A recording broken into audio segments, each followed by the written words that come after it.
Maurice Goddard wanted a state park to be within 25 miles of every Pennsylvanian. In Schuylkill County, he doubled up by developing 2 parks 6 miles apart while serving as the director of Pennsylvania State Parks. Tuscarora State Park opened in 1971 and Locust Lake State Park in 1972. Tuscarora is larger, with more land for trails and a larger lake for swimming and boating. Locust Lake offers hiking, boating, and swimming on a smaller scale, but something that Tuscarora lacks: campsites.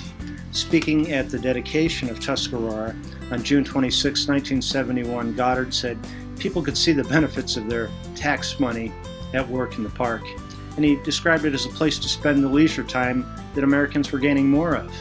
Young people, he said, can enjoy it for many years to come. The park now has passed its 50-year anniversary, which went uncelebrated last year because of COVID-19 dampening public gatherings. The pandemic reinforced the value, however, of our public parks, forests, trails, and waterways. Visits to parks and other outdoor recreation areas rose during the past 2 years. People cooped up in apartments and homes after many of the restaurants, theaters, and arenas where they used to gather closed, welcomed a chance to move around and change their scenery. By June 10th this year, when the 50th anniversary of Locust Lake arrived, a party was in order.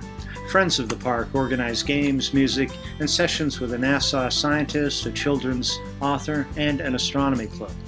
50 years ago, people paid to fish at Locust Lake.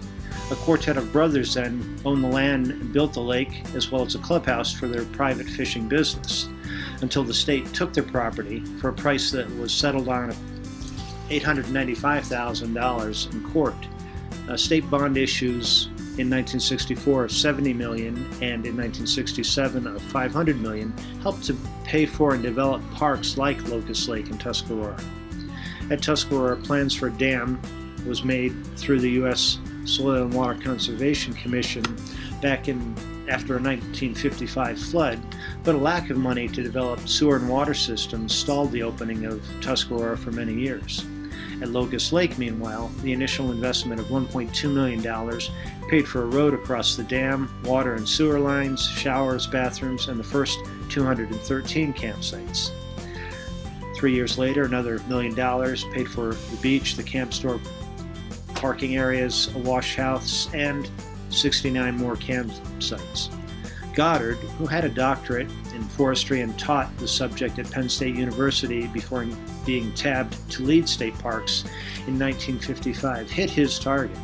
By the time he retired in 1979, the number of state parks had doubled to 90. Now there are 121.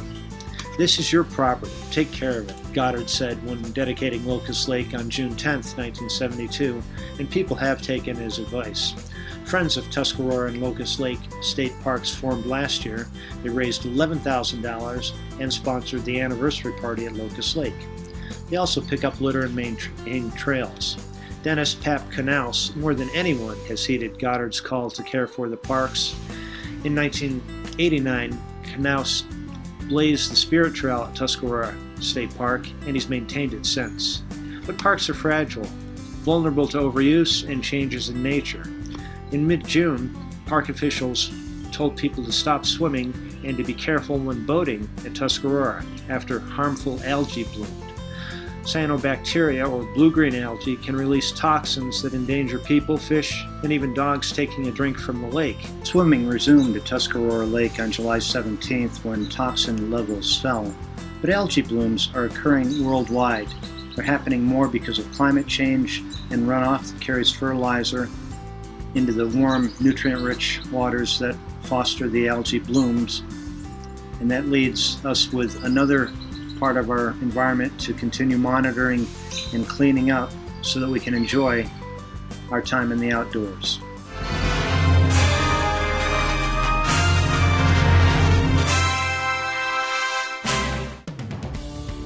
Today's news feature is brought to you by Lehigh Valley Hospital, Hazleton. Remember, in an emergency, our emergency room is the safest place to be.